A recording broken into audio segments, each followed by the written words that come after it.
आज हम सब कामदा एकादशी व्रत कथा का श्रवण करेंगे। जय श्री कृष्ण दोस्तों। शास्त्रों के अनुसार कामदा एकादशी का पर्व चैत्र मास के शुक्ल पक्ष की एकादशी तिथि को मनाए जाने का विधान है। इसे आम भाषा में फलदा एकादशी भी कहकर बुलाया जाता है। शब्द फलदा का अर्थ है फल की प्राप्ति और शब्द कामदा का अर्थ है कामनाओं की दात्री अर्थात कामनाओं को पूरा करने वाली। इसे शास्त्रों में भगवान विष्णु का उत्तम व्रत कहकर संबोधित किया गया है।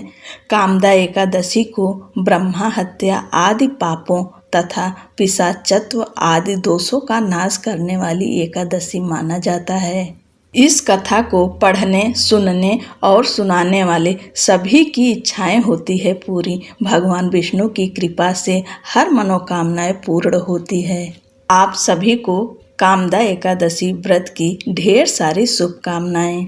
धर्मराज युधिष्ठिर कहने लगे, हे भगवान, मैं आपको कोटि कोटि नमस्कार करता हूँ। अब आप मुझे कृपा करके चैत्र शुक्ल पक्ष की एकादशी का महात्म्य कहिए।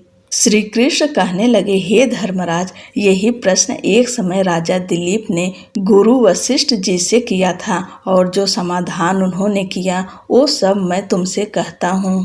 प्राचीन काल में भोगीपुर नामक एक नगर था। वहाँ पर अनेक ऐश्वर्यों से युक्त पुंडरीक नाम का एक राजा राज्य करता था।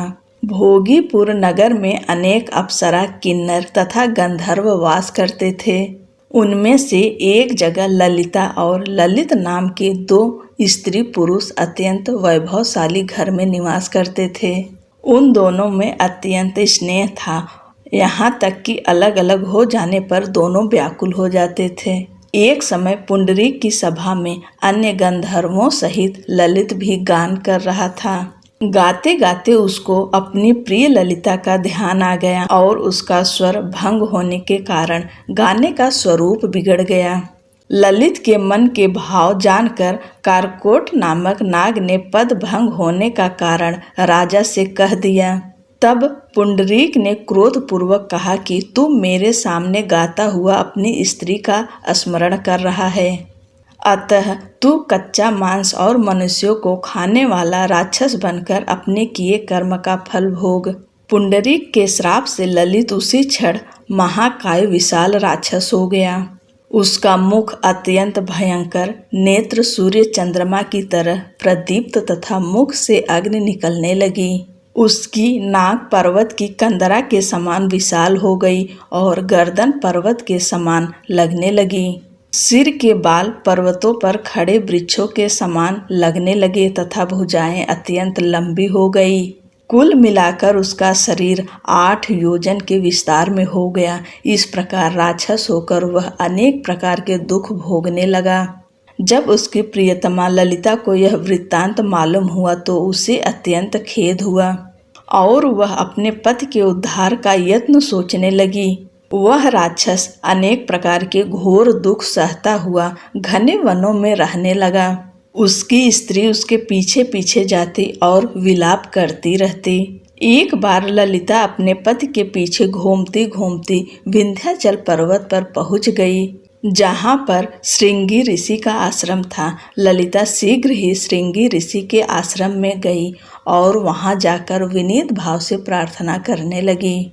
उसे देखकर श्रृंगी ऋषि बोले कि हे सुभगे, तुम कौन हो और यहाँ किस लिए आई हो? ललिता बोली कि हे मुने, मेरा नाम ललिता है। मेरे पति राजा पुंडरीक के श्राप से विशालकाय राक्षस हो गया है। इसका मुझको महान दुख है। उसके उद्धार का कोई उपाय बतलाइए। श्रृंगी ऋषि बोले, हे गंधर्व कन्या, अब चैत्र शुक्ल एकादशी आने वाली है, जिसका नाम कामदा एकादशी है।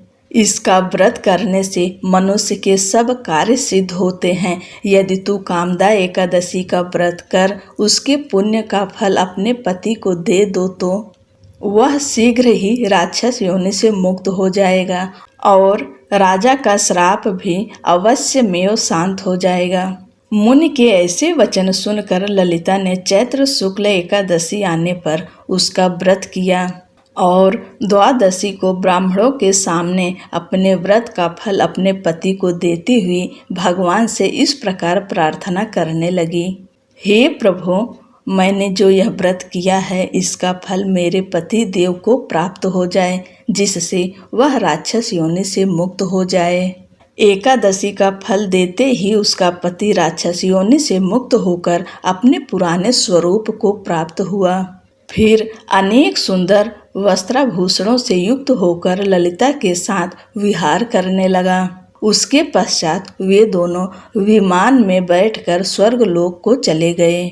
वशिष्ठ मुनि कहने लगे कि हे राजन, इस व्रत को विधि पूर्वक करने से समस्त पाप नाश हो जाता है तथा राक्षस आदि की योनि भी छूट जाती है। संसार में इसके बराबर कोई और दूसरा व्रत नहीं है। कामदा एकादशी व्रत कथा पढ़ने या सुनने से वाजपेयी यज्ञ का फल प्राप्त होता है। पूरी कथा सुनने के लिए आप सबका बहुत बहुत धन्यवाद। दोस्तों, वीडियो पसंद आए तो चैनल को लाइक शेयर कर दीजिए और सब्सक्राइब करना ना भूलें। जय श्री कृष्णा।